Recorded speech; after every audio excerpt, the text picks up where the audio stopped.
اعوذ باللہ السمیع العلیم من الشیطان الرجیم من حمزہ ونفخہ ونفسہ بسم اللہ الرحمن الرحیم ربی یسر ولا تعسر وتمم بالخیر ربی زدنی علما ان الذین کفروا لن تغنی عنہم اموالہم ولا اولادہم من اللہ شیئا واولئک هم وقود النار كدأب آل فرعون والذین من قبلهم كذبوا بآیاتنا فأخذهم الله بذنوبهم والله شديد العقاب قل للذين كفروا ستغلبون وتحشرون إلى جهنم وبئس المهاد۔ ہم نے 3 آیات تلاوت کی ہیں اور ترجمہ ہے یہ احمد رضا کا کنز الایمان، اور سورہ آل عمران ہے، اور آیت نمبر ہم نے 10 سے 12 تک کی تلاوت کی، 3 آیتیں۔ ترجمہ سنیے۔ بے شک وہ جو کافر ہوئے ان کے مال اور ان کی اولاد اللہ سے انہیں کچھ نہ بچا سکیں گے، کچھ نہ بچا سکیں گے، یاد رہے شیئن کچھ بھی، ٹھیک ہے۔ اور وہی دوزخ کے ایندھن ہیں، وقودہ النار، وقود النار، ٹھیک ہے۔ جیسے فرعون والوں اور ان سے اگلوں کا طریقہ، انہوں نے ہماری آیتیں جھٹلائیں، کذبوا بآیاتنا، تو اللہ نے ان کے گناہوں پر ان کو پکڑا اور اللہ کا عذاب سخت۔ فرما دو کافروں سے کوئی دم جاتا ہے، یعنی تھوڑی ہی دیر میں کوئی دم جاتا ہے کہ تم مغلوب ہوگے، ستغلبون یعنی بہت جلدی عنقریب تم مغلوب ہوگے اور دوزخ کی طرف ہانکے جاؤ گے۔ اللہ ہم سب کو دوزخ سے بچائے۔ اور وہ بہت ہی برا بچھونا، مہاد، وہ بہت ہی برا بچھونا، یہ ترجمہ ہے کنز الایمان کا۔ اب آپ غور کیجئے تو آپ کو معلوم ہوگا کہ اکثر اوقات یعنی مشاہدات میں یہ بات شامل ہے کہ مال اور اولاد کی کثرت انسان میں کچھ نہ کچھ غرور اور خودسری انسان کو دے دیتی ہے، پیدا کر دیتی ہے اس کے اندر، جو اسے اس بات کی اجازت نہیں دیتا یا اس بات کی اجازت اس کو نہیں ملتی اپنے آپ سے، اپنے اندر سے، کہ وہ حق کو قبول کرے، ٹھیک ہے۔ حق کو قبول کرنے کی اس کے اندر استعداد نہیں ہوتی، اتنی طاقت نہیں ہوتی کہ وہ حق کو قبول کر لے اور دنیا کی ان چیزوں کو ٹھکرا دے جب کہ وہ رکاوٹ بنے، اور وہ باطل عقائد کو ترک کر دے۔ جو باطل عقائد ہیں، باطل چیزیں ہیں، ان کو ترک کر دے، ٹھیک ہے، اور وہ ترک کر کے حق و صداقت کی دعوت کو قبول کر لے، یہ اس کے لیے بہت کٹھن اور مشکل مرحلہ ہوتا ہے۔ تو اس آیت میں ایسے لوگوں کو بتایا جا رہا ہے کہ یہ مال و دولت اور اہل و عیال انہیں اللہ تعالیٰ کی گرفت سے نہیں بچا سکتے۔ اور اگلی آیت میں مثال دے کر اللہ نے واضح کر دیا کہ ذرا فرعون اور فرعونیوں کی جاہ و حشمت پر نگاہ ڈالو۔ آج کے فرعون کیا اپنے آپ کو سمجھتے ہیں؟ ان کی تو زندگیاں ہی تھوڑی سی ہوتی ہیں، وہ فرعون ذرا اس پر ذرا غور کرو، اس کی جاہ و حشمت پر ذرا توجہ دو کہ دیکھیں، اور باتوں کو دیکھیں وہ نہیں کیا کریں، جیسے دیکھیں توجہ اور توجہ یہ وغیرہ، یہ الفاظ ہم اردو میں اس طرح بولتے ہیں اور عربی گرامر کے لحاظ سے کچھ یعنی ہم غلط چیزیں بولتے ہیں، لیکن ہمارے یہاں وہ رائج ہیں، ٹھیک ہے۔ یہ میں آپ کو تھوڑا سا میں نے کہا توجہ دلا دوں، بتا دوں۔ خیر، تو یہ بات ہے نا کہ ان کو یہ بتایا جا رہا ہے کہ دیکھو یہ تمہارے جو ان کے مال و دولت ہیں، ٹھیک ہے، ان کے جو اہل و عیال ہیں انہیں اللہ تعالیٰ کی گرفت سے نہیں بچا سکتے، ٹھیک ہے۔ یہ اللہ تعالیٰ نے ان کو بتایا کہ ذرا فرعون کی جاہ و حشمت پہ ذرا سا توجہ سے متوجہ ہو جاؤ، تمہیں پتہ چلے گا کہ جب اللہ کا عذاب آیا تو کیا ہوا اس کے ساتھ؟ کوئی چیز انہیں بچا نہیں سکی۔ کس نے بچایا اس کو؟ جب اللہ نے اس کو نہیں بچایا، اللہ نے اس کو ڈبویا، غرق کیا، تو اس کے کچھ بھی کام نہیں آیا جو اس کا لاؤ لشکر تھا۔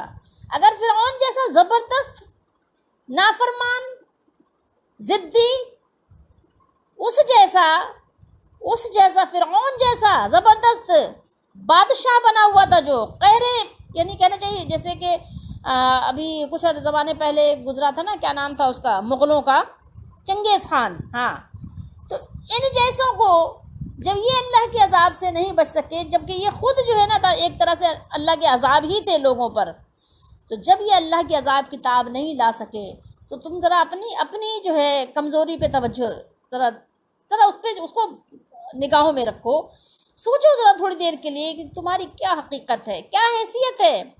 تو اس حقیقت کو قرآن بار بار کیا کرتا ہے، واضح کرتا ہے کہ کسی قوم پر غضب الہی بلا وجہ نازل نہیں ہوتا، بلکہ ان کی تباہی اور ان کی بربادی ان کے اعمال بد کا طبعی نتیجہ ہوتے ہیں. سمجھ رہے ہیں بات کو؟ جو قوم اپنے اعمال اور اپنے کردار سے اپنے آپ کو عزت و عظمت کا مستحق ثابت نہیں کر سکتی، اسے اس نعمت سے محروم کر دیا جاتا ہے. یہ تمہیں اپنے ذہن میں اس کو ضرور رکھنا چاہیے. اپنی کمزوریوں پر بھی تمہیں نگاہ رکھنی چاہیے، تمہاری نگاہ ہونی چاہیے، اور اللہ کے عذاب کی طرف بھی. ٹھیک ہے. اور جب جنگ بدر میں آپ صلی اللہ تعالیٰ علیہ وآلہ وسلم فتح یاب ہوئے، تو آپ فتح یاب ہونے کے بعد یہود کو دعوت اسلام آپ نے پیش کی اور انہیں فرمایا کہ اگر تم اسلام نہ لائے تو تمہارا انجام بھی قریش مکہ کی طرح ہوگا.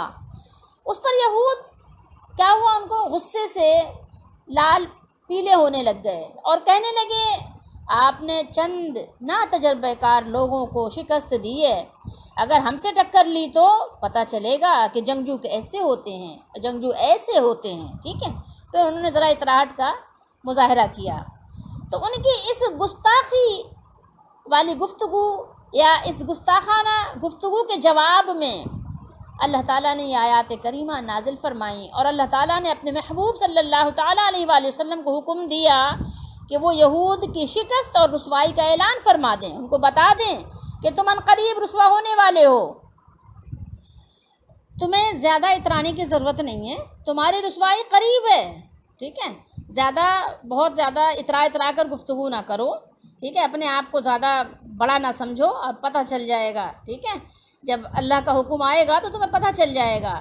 قل للذین کفروا ستغلبون، یہ آیات نظر آ رہی ہیں آپ کو، آیت مبارکہ، قل للذین کفروا ستغلبون. ممکن ہے کہ کوئی اس آیت سے یہ شبہ اپنے اندر یا وسوسہ پیدا کرے کہ آیت سے معلوم ہوتا ہے کہ کفار عنقریب مغلوب ہو جائیں گے. حالانکہ کفار مغلوب تو نہیں ہیں، کفار تو دنیا میں غالب ہیں. مغلوب کون ہے؟ جو نام نہاد کلمہ زبان سے پڑھتے ہیں لا الہ الا اللہ، تو وہی تو مغلوب ہیں. اور یہاں قرآن کہہ رہا ہے کہ وہ مغلوب ہو جائیں گے عنقریب. ٹھیک ہے. ستغلبون، قل للذین کفروا ستغلبون، قرآن تو یہ اعلان کر رہا ہے.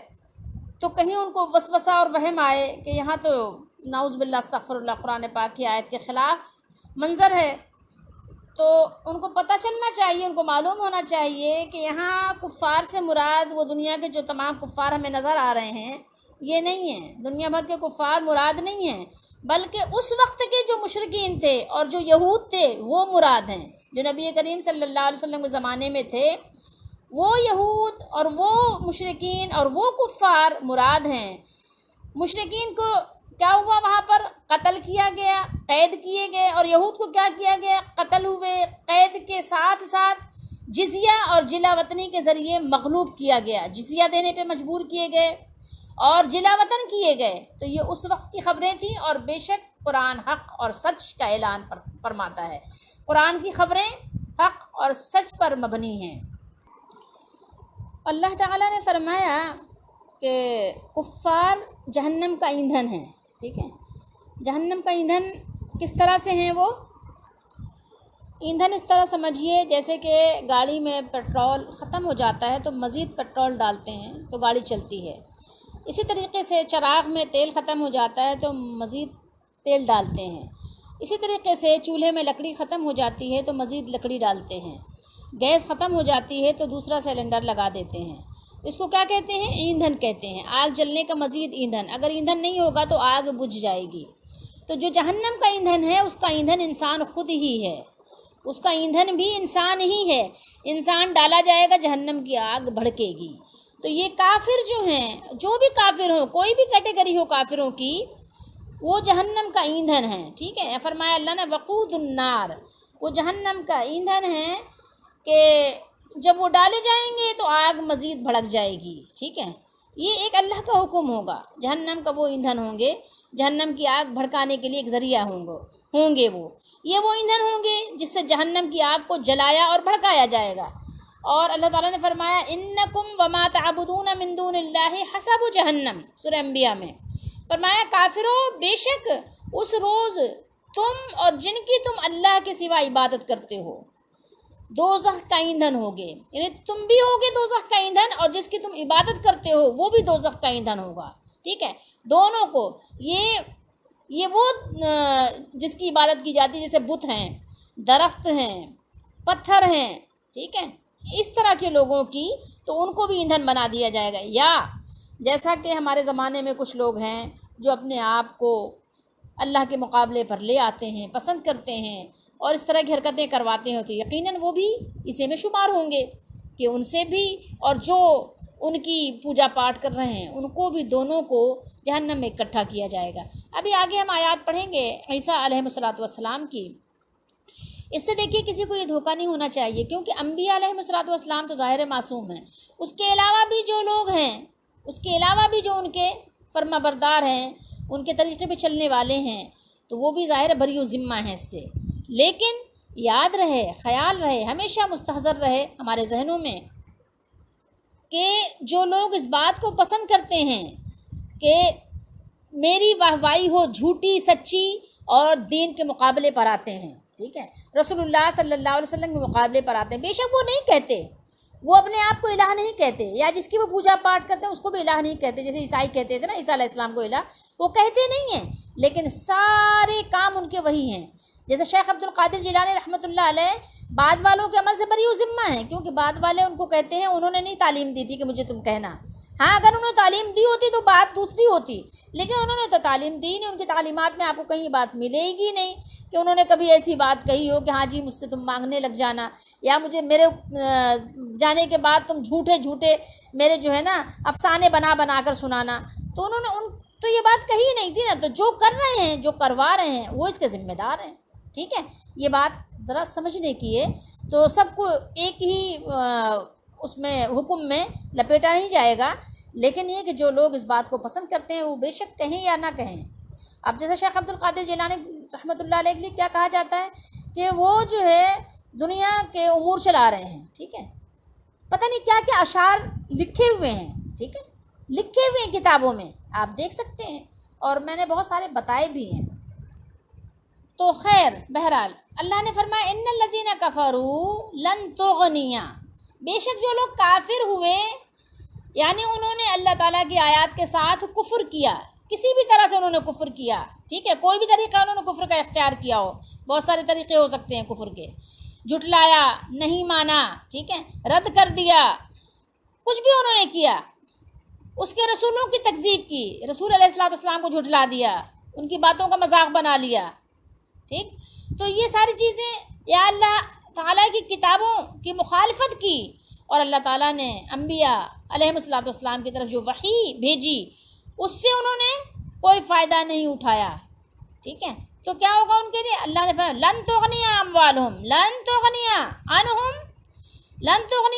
اموالہم ولا اولادہم من اللہ شیئا واولئک ہم وقود النار، اس دن نہ تو ان کا مال ہی اللہ کے عذاب سے ان کو بچا سکے گا اور نہ ان کی اولاد ہی کچھ کام آئے گی، اور یہ لوگ دوزخ کا ایندھن ہوں گے، یہ لوگ دوزخ کا ایندھن ہوں گے، ٹھیک ہے۔ پھر مزید اللہ نے فرمایا کداب آل فرعون، فرمایا ان کا حال بھی فرعونیوں جیسا ہوگا جیسے فرعونیوں کا ہوا۔ امام ضحاک نے حضرت ابن عباس رضی اللہ تعالیٰ عنہما سے روایت کیا ہے کہ اس کے معنی یہ ہیں کہ ان کا حال بھی فرعونیوں کی طرح ہی ہوگا، جیسے فرعونیوں کے کرتوت تھے اور ان کا جو حال ہوا تو ان کا بھی حال اسی کی طرح ہوگا۔ کفار کے مال اور اولاد کام نہیں آ سکیں گے، بلکہ انہیں ہلاک کر کے عذاب میں مبتلا کر دیا جائے گا، جیسے اللہ تعالیٰ نے فرعونیوں اور ان سے پہلے ان لوگوں کا حال کیا جیسے کہ ان لوگوں کا حال ہوا جو اللہ تعالیٰ کے پاس سے آیات اور روشن دلائل لانے والے انبیاء کرام علیہم الصلوۃ والسلام کی تکذیب کرتے رہے۔ جو حال ان کا ہوا وہی حال ان کا بھی ہوگا جو قرآن مجید اور صاحب قرآن کو جھٹلا رہے ہیں۔ اور فرمان الہی ہے واللہ شدید العقاب، اور اللہ سخت عذاب کرنے والا ہے۔ واللہ شدید العقاب، اللہ کی پکڑ بہت سخت ہے، اللہ کی پکڑ بہت سخت ہے اور اس کا عذاب بہت دردناک ہے۔ کوئی اس سے بچ نہیں سکتا، اور نہ کوئی چیز اس سے کس سے اللہ سے چھپی ہوئی رہ سکتی ہے، مخفی رہ سکتی ہے، ایسا ممکن نہیں ہے۔ وہ اللہ تعالیٰ جو ارادہ فرمائے اسے کر گزرتا ہے، اللہ کو کوئی روکنے والا نہیں ہے، اللہ تعالیٰ کا کوئی بھی ہاتھ پکڑنے والا نہیں کہ اللہ تعالیٰ ایسا نہ کریے، ایسا نہ کیجیے، ٹھیک ہے۔ اللہ کو کوئی روک نہیں سکتا جب وہ کسی چیز کا ارادہ فرما لے۔ ساری دنیا ایک طرف ہو، ساری مخلوق ایک طرف ہو، اللہ کا ارادہ اپنا ہوتا ہے۔ وہ ہر چیز پر غالب ہے، ہر چیز اس کی فرما بردار ہے، چاہتے ہوئے یا نہ چاہتے ہوئے، ٹھیک ہے۔ ہر چیز اللہ کی فرما بردار ہے۔ انسان اپنے آپ کو سمجھتا کیا ہے؟ آپ بہت میٹھی گہری نیند سو رہے ہوں، ٹھیک ہے، اٹھنے کو بھی جینا چاہے، رضائی ادھر ادھر سے کرنے کو جینا چاہے، بلینکٹ آپ لپیٹے ہوئے ہوں، لیکن یا آپ کسی مجلس میں بیٹھے ہوئے ہوں، کہیں بھی ہوں، آپ کو واش روم سے کال آ جائے کہ چلو وہاں جاؤ، کیا کریں گے بتائیے؟ جانا پڑے گا۔ کریں گے کیا آپ؟ چاہتے ہوئے نہ چاہتے ہوئے آخر آپ مجبور ہیں۔ کبھی انسان کسی کو اس کی اوقات یاد دلاتا ہے، کوئی مالدار کسی غریب کو کبھی ایسی آوازیں سننے کو ملتی ہیں، کہتا ہے تمہیں اپنی اوقات میں رہنا چاہیے، تمہیں اپنی اوقات پتہ ہے، ٹھیک ہے، لیکن وہ بیچارہ اپنی اوقات بھول جاتا ہے۔ جب وہ کسی کو یہ کہہ رہا ہوتا ہے اوقات تو ہر انسان کی ایک جیسی ہی ہے، کچھ فرق نہیں ہے۔ کسی نے مال اگر اپنے پاس رکھ لیا تو اس کی اوقات میں کوئی رد و بدل نہیں ہوتا، اوقات اس کی وہی ہوتی ہے جو ایک غریب آدمی کی، مفلس کی ہوتی ہے، ٹھیک ہے۔ وہ ہر صورت میں محتاج ہوتا ہے، تو بستر پہ لیٹا ہوا ہے بیچارہ، میٹھی نیند سو رہا ہے، لیکن ظاہر ہے اس کی کال ہے، اس کو جانا ہے، واش روم جانا ہے، ٹھیک ہے۔ اب اس کا جی چاہے نہ چاہے کر لے کر کچھ کرنا ہے، کر سکتا ہے تو کیا کرے گا بتائیے؟ مجلس میں بیٹھا ہوا ہے، لوگوں کے درمیان بیٹھا ہوا ہے، لیکن اس کو جانا ہے، اس کی کال ہے، اس کو جانا ہے، تو کیا کرے گا وہ بتائیے؟ تو ہر چیز اللہ کی فرما بردار ہے، آپ چاہو یا نہ چاہو۔ اگر اللہ تعالیٰ کسی کو مجبوراً فرما بردار بنانا چاہتا تو بنا دیتا، ایک نہیں بے شمار چیزیں تھیں کہ اللہ تعالیٰ آپ کو فرما بردار، مجھے فرما بردار بنا دیتا۔ اگر جبراً فرما بردار بنانا مقصد ہوتا تو آپ کو اللہ تعالیٰ فرما بردار بنانے میں کوئی ٹائم ہی نہیں لگتا۔ تو ہر چیز اللہ تعالیٰ کی تابع فرمان ہے، ٹھیک ہے، اس کے سوا کوئی الہ نہیں ہے، کوئی معبود نہیں ہے، اور وہ کیا ہے؟ وہ رب ہے، وہ سب کا رب ہے، وہ رب العالمین ہے۔ فرمایا کدأب آل فرعون والذین من قبلہم، یعنی ان لوگوں کا حال اللہ کی آیات کو جھٹلانے والوں اور اس کے نتیجے میں عذاب میں مبتلا ہونے میں آل فرعون اور ان سے پہلے کفار کی طرح ہے، یعنی دونوں کا حال ایک جیسا ہے جو اللہ تعالیٰ نے یہاں بیان کیا۔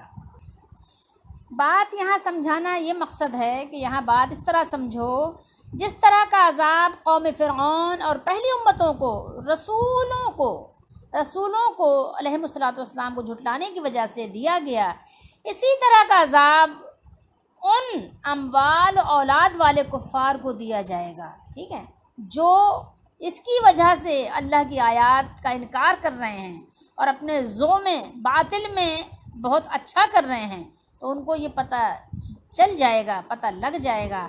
اور یہاں پر جو بات ہو رہی ہے ان کفار کی، ویسے تو ظاہر ہے یہ بات عام ہے، لیکن جب نزول ہوا قرآن کا تو کس کو مخاطب کیا گیا تھا؟ ان کفار سے مراد جو وہ وفد تھا نجران کا، یہود، مشرکین عرب اور دوسرے تمام کفار بھی اس سے مراد ہیں، ٹھیک ہے۔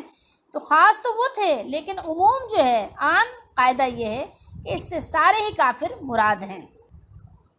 قُلْ لِلَّذِينَ كَفَرُوا، یہاں کافروں سے مراد اللہ تعالیٰ نے جو بیان کیا یہودی ہیں۔ اس آیت کے نزول کے بعد بنو قریظہ کے قتل، بنو نذیر کے جلا وطن اور خیبر کی فتح ہو جانے سے قرآن کی یہ پیشن گوئی جو قرآن نے پیشین گوئی پیش کی تھی تو بحمدللہ حرف بحرف سچ ثابت ہوئی، اور قرآن مجید کی ہر بات سچ ہے، حق ہے، الحمد سے لے کے والناس تک اس کی ہر بات حق اور سچ پر مبنی ہے۔ تو اس بات پر یقین کامل رکھیے۔ بالیقین جو لوگ کفر کرتے ہیں ہرگز ہرگز ان کے کام نہیں آ سکتے، نہ تو ان کے مال و دولت اور نہ ہی ان کی اولاد اللہ تعالیٰ کے مقابلے میں ذرہ برابر بھی۔ ایسے لوگ جہنم کا ایندھن ہوں گے۔ ان لوگوں کا معاملہ ایسا ہے جیسا معاملہ اللہ تعالیٰ نے فرعون والوں کا اور ان سے پہلے والے کافروں کا اللہ تعالیٰ نے کیا تھا، وہی معاملہ ان لوگوں کے ساتھ بھی ہوگا۔ اللہ تعالیٰ ہم سب کو ہر طرح کے کفر سے بچائے۔ تو انہوں نے ہماری آیتوں کو، ہماری خبروں کو، ہمارے حکموں کو جھوٹا بتایا، جھٹلایا، تو اس پر کیا ہوا؟ اللہ تعالیٰ نے ان پر گرفت فرمائی ان کے گناہوں کی وجہ سے، ان کے گناہوں کے سبب سے۔ اور اللہ تعالیٰ کی گرفت بہت سخت ہے، اس کی پکڑ بہت سخت ہے، کیونکہ اس کی شان یہ ہے کہ وہ سخت سزا دینے والا ہے، کیونکہ وہ مالک ہے، اس کو حق ہے، ٹھیک ہے۔ تو اسی طرح معاملہ ہوگا کہ جن لوگوں نے قیامت تک جو لوگ قرآن کو جھٹلائیں گے، ٹھیک ہے، جنہوں نے ہماری آیتوں کی تکذیب کی، جھٹلایا، سو ان کو بھی ایسی ہی سزا ہوگی جیسے فرعون کو ہوئی، فرعون والوں کو ہوئی، فرعون والوں سے پہلے ہوئی، کفار مکہ کی ہوئی اور دیگر کافروں کی ہوئی۔ ایسی ہی سزا قیامت تک کے کافروں کو ہوگی جنہوں نے قرآن کے ایک حرف کو بھی جھٹلایا، بدلا، ٹھیک ہے، یا اپنی خواہش کے مطابق اس کو مولڈ کیا، فولڈ کیا، تو یہ سب اس میں شامل ہوں گے اللہ تعالیٰ کی گرفت میں۔ اللہ تعالیٰ ہم سب کو اپنی گرفت سے بھی بچائے اور ایسے عمل سے بھی بچائے جس سے اللہ کی گرفت ہو سکتی ہے۔ قرآن مجید ہماری رہنمائی کے لیے کافی ہے اور شافی ہے۔ اللہ نے فرمایا ھدی للناس وبینات من الہدی والفرقان، لوگوں کے لیے یہ قرآن مجید سراسر ہدایت ہے اور ایسی واضح تعلیمات پر مشتمل ہے جو راہ راست دکھانے والی ہے اور حق اور باطل کا فرق کھول کر رکھ دینے والی ہے۔